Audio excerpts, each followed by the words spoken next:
তুলে ধরছি। মসজিদের ইমামকে যে আপনি ট্রল করছেন, মসজিদের ইমামকে যে আপনি বলতে বলছেন যে আজকে ওয়াকফ সংশোধনী বিল সম্পর্কে বলুন, তো মসজিদের ইমামকে কি আমরা সম্মান দিয়েছি? মসজিদের ইমামের কথা কি আমরা মানি? মসজিদের ইমামের কথা কি আমরা শুনি? আরে কোরআন সুন্নাহ বলারই তো তার স্বাধীনতা নেই সিংহভাগ জায়গাতে। মডাল সর্দার যদি পণ নিয়েছেন ছেলের বিয়েতে, আর পরের সপ্তাহে যদি ইমাম সাহেব পণের বিরুদ্ধে বক্তব্য দিয়ে দিয়েছেন, তাহলে তো বাস, কেউ তোমাকে পিন করে যে আমি পণ নিয়েছি তার জন্য এই পণের বিরুদ্ধে বক্তব্য দিয়েছে, তোমার চাকরি শেষ। সুদের বিরুদ্ধে যদি বক্তব্য দিয়ে দিয়েছে, তাহলে কমিটির কেউ এসে বলছে সুদের বিরুদ্ধে বক্তব্য, তোমাকে কেউ বলেছে আমার বিরুদ্ধে বলার জন্য, এখান থেকে তুমি আউট। ইমামকে তো আমরা গোলাম ভেবেছি সুপ্রিয় ভাই এবং বোন। ইমামের কতটুকু, ইমামকে কতটুকু আমরা, ইমামের কতটুকু আমরা কথা শুনি, ইমামকে কতটুকু মানি সুপ্রিয় ভাই এবং বোন, যতক্ষণ পর্যন্ত ইমাম নামাজ পড়ান। যে কথা একটু মনোযোগ দিয়ে শুনবেন। একামত হয়ে গিয়েছে, একামত হয়ে গিয়েছে, ইমাম আল্লাহু আকবার বলে নাই, তো রাজা প্রজা বাদশাহ জি সর্বস্তরের মুক্তাদি মুসল্লি নবাজি যারা আছেন, তারা সবাই পিছনে দাঁড়িয়ে আছেন আর আল্লাহু আকবার বলতে পারছেন না। ইমাম এখন আল্লাহু আকবার বলেন নাই, তো পিছন থেকে তারা আল্লাহু আকবার বলতে পারছেন নাই। যদি একটু বিলম্ব হয় তাহলে বড়দের এতটুকু বলেন, আরে ইমাম সাহেব একামত হয়ে গিয়েছে, আল্লাহু আকবারটা বলেন। এবার ইমাম সাহেব আল্লাহু আকবার বললেন, যে ইমাম সাহেব আল্লাহু আকবার বলে দিয়েছেন। দোয়া ইস্তেফতা পড়ে সূরা ফাতিহা অন্য একটি সূরা পড়েছেন, আর যদি জাহরি কেরাত হয় তাহলে তো পড়েছেন, তখন চুপ করে আছেন। লম্বা যদি কেরাত যদি করে দিয়েছেন বা আস্তে কেরাতে যদি একটু লম্বা কেরাত করে দিয়েছেন, তাহলে পিছন থেকে এবার গলা খাঁকড়ে দিয়েছেন, আর লম্বা করতে হবে না, এখন আপনি রুকুতে যান। ও বেচারা আর রুকুতে যেতেও পারে না।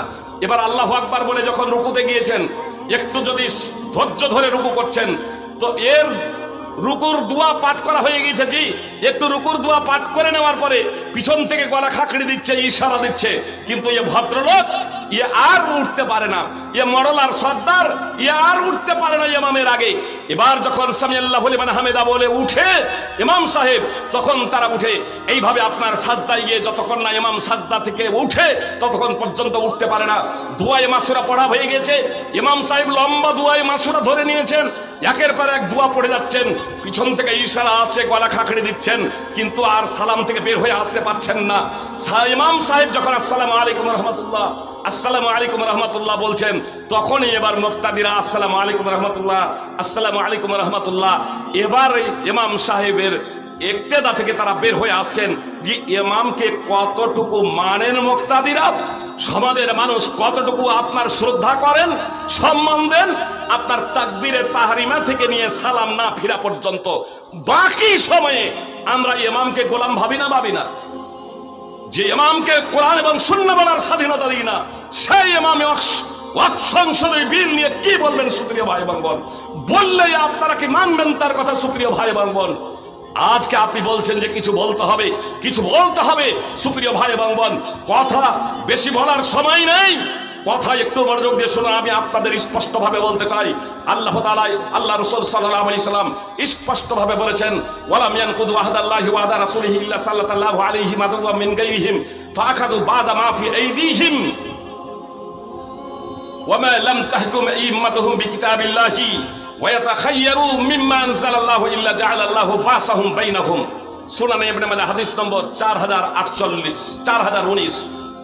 রাসূল সাল্লাল্লাহু আলাইহি সাল্লাম বললেন, কোন জাতি যখন আল্লাহ এবং তার রাসূলের চুক্তি লঙ্ঘন করবে, তখন আল্লাহ তাআলা বিজাতিকে শাসক বানিয়ে দেবেন, বেধর্মীদের শাসক বানিয়ে দেবেন, আর তারা তাদের কিছু সম্পদ নেবে।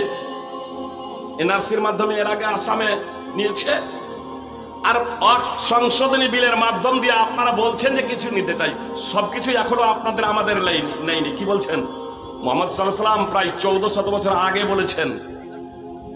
বলেছেন যে বিজাতিকে আল্লাহ তাআলা তাদের উপরে শাসক বানাবেন যখন জাতি আল্লাহ এবং তার রাসূল সাল্লাল্লাহু আলাইহি ওয়াসাল্লামের চুক্তি লঙ্ঘন করবে, এবং আল্লাহর বিধান অনুযায়ী যখন আইম্মা, ইমামগণ, বিচারকগণ, ইসলামী বিচারকগণ, ইমামগণ আলেম ওলামা, ধর্মীয় পণ্ডিত, মুফতি, এরা যখন আল্লাহর কিতাব, আল্লাহর কোরআন অনুযায়ী ফাইসালা করবে না, আল্লাহ যা অবতীর্ণ করেছেন তা গ্রহণ করবে না, তখন আল্লাহ তাআলা তাদের মধ্যে আপোষে দ্বন্দ্ব, ফিতনা, ফাসাদ বাঁধিয়ে দেবেন। সুপ্রিয় ভাই এবং বোন, আজকে দেখুন আমাদের মধ্যে দ্বন্দ্ব, ফাসাদ, এই যে দ্বন্দ্ব, এই যে ফিতনা, সুপ্রিয় ভাই এবং বোন, আজকে আমাদের মাঝে লড়াই, স্বামী স্ত্রীকে হত্যা করছে, স্ত্রী স্বামীকে হত্যা করছে, সুপ্রিয় ভাই এবং বোন, ছেলে মেয়েকে পিতামাতা হত্যা করছে, পিতামাতাকে ছেলে মেয়ে হত্যা করছে, ভাই ভাইকে হত্যা করছে, ভাই বোনে একে অপরকে হত্যা করছে,